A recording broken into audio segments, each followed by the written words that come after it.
अस्सलाम वालेकुम व्यूअर्स। आज की इस वीडियो में मैं आपको बताऊंगा कि इलेक्ट्रिकल रेजिस्टेंस को कैसे कैलकुलेट किया जाता है और टेम्परेचर के साथ कैसे वेरी करती है। डिफरेंट टेम्परेचर्स के ऊपर अगर हमें कैलकुलेट करनी हो रेजिस्टेंस तो वो किस तरह से करेंगे, तो वीडियो को एंड तक देखिएगा। इलेक्ट्रिकल रेजिस्टेंस जैसे कि हम जानते हैं कि ये इन इलेक्ट्रिकल सर्किट्स के अंदर flow opposition to flow of current को हम रेजिस्टेंस कहते हैं। तो इसको कैलकुलेट किस तरह से किया जाता है सर, रेजिस्टेंस की वैल्यूज़ को। जो रेजिस्टेंस का सिंपल फार्मूला है R is equal to rho L divided by A. यहाँ पे रो जो है ये कांस्टेंट ऑफ प्रोपोर्शनैलिटी है। हर कंडक्टर के लिए इसकी एक कांस्टेंट डिफरेंट वैल्यू होगी, जैसे कॉपर, एलुमिनियम, सिल्वर, गोल्ड। और एल जो है वो लेंथ, एक कंडक्टर की लेंथ जिसकी कैलकुलेशन हम कर रहे हैं, जिसकी रेजिस्टेंस कैलकुलेट करनी है। ए उसका क्रॉस सेक्शनल एरिया। रो को इंटरनेशनल लेवल के ऊपर स्टैंडर्डाइज किया गया है 20 डिग्री के ऊपर। इसकी वैल्यूज़ हर कंडक्टर के आपको इंटरनेट पे अवेलेबल होंगी, मिल जाएंगी डिफरेंट बुक्स के अंदर। जैसे कि कॉपर के लिए इसकी वैल्यू जो बनेगी 0.01754 mm² ओम पर मीटर। सिमिलरली एलुमिनियम के लिए 0.0278 mm² ओम पर मीटर। अब अगर रो की वैल्यू हमें ये कांस्टेंट की वैल्यू पता हो तो हम किसी भी मटेरियल की रेजिस्टेंस कैलकुलेट कर सकते हैं इस फार्मूले से। आए एक कॉपर कंडक्टर मैं एक लेता हूँ, उसकी इलेक्ट्रिकल रेजिस्टेंस सिंपली कैलकुलेट करते हैं, फिर उसके ऊपर टेम्परेचर इफेक्ट चेक करेंगे, डिफरेंट टेम्परेचर्स के ऊपर उसकी वैल्यू कैलकुलेट करेंगे।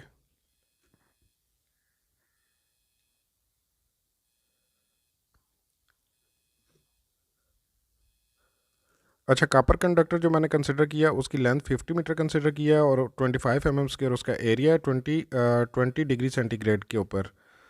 तो सिंपली वही फार्मूला यूज़ मैं करूँगा, R is equal to rho L divided by A. जो रो की कॉपर की वैल्यू है वो अभी मैंने जस्ट आपको बताई है पहले, वो वैल्यूज़ इसमें पुट करेंगे। अब अगर इसको मैं सॉल्व करूँ तो ये वैल्यू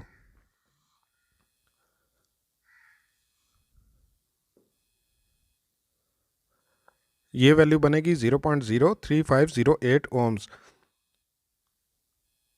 या 35.08 मिली ओम्स। अब रेजिस्टेंस की वैल्यू ये थी 20 डिग्री के लिए। अगर 20 डिग्री अदर दैन 20 डिग्री हमें कैलकुलेट करनी पड़े किसी कंडक्टर की रेजिस्टेंस, तो वो कैसे कैलकुलेट करेंगे, टेम्परेचर से वो कैसे इफेक्ट होगी। टेम्परेचर की वजह से बेसिकली जो रेजिस्टिविटी होती है कंडक्टर की वो चेंज हो जाती है। तो जो रेजिस्टिविटी नई होगी उसका क्या फार्मूला है, रो थीटा। थीटा यहाँ पे मैं ले रहा हूँ टेम्परेचर अदर दैन 20 को। लेट से अगर 50 डिग्री पे कैलकुलेट करेंगे तो थीटा 50 होगा। तो rho theta is equal to rho 20 into 1 plus alpha into theta minus 20। अब सिंपली रेजिस्टेंस का वही formula, R theta is equal to rho theta L by A. R theta जो मींस हायर टेम्परेचर पे या next temperature पे जिस पे हम कैलकुलेट करेंगे। रो थीटा जो ऊपर पहली इक्वेशन में मैंने कैलकुलेट किया उसका फार्मूला, उसको इस रेजिस्टेंस आर थीटा में पुट की है उसकी वैल्यू। तो R theta is equal to rho theta into 1 plus alpha theta minus 20 into length by area. अब इसी को मैं वही कंडक्टर दोबारा कंसिडर कर लेता हूँ, 50 मीटर का 25 mm² एरिया इसका। लेकिन इस टाइम पे टेम्परेचर लेट से कि 50 डिग्री पे मुझे कैलकुलेट करनी है इसकी रेजिस्टेंस। तो जो अभी फार्मूला मैंने आपको बताया था इसी को मैं यूज़ करूँगा।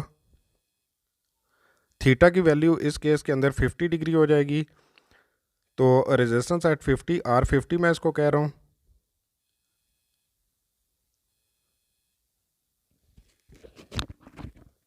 वैल्यू सारी पुट कर दी हैं। अब इसी को अगर मैं सॉल्व करूँगा तो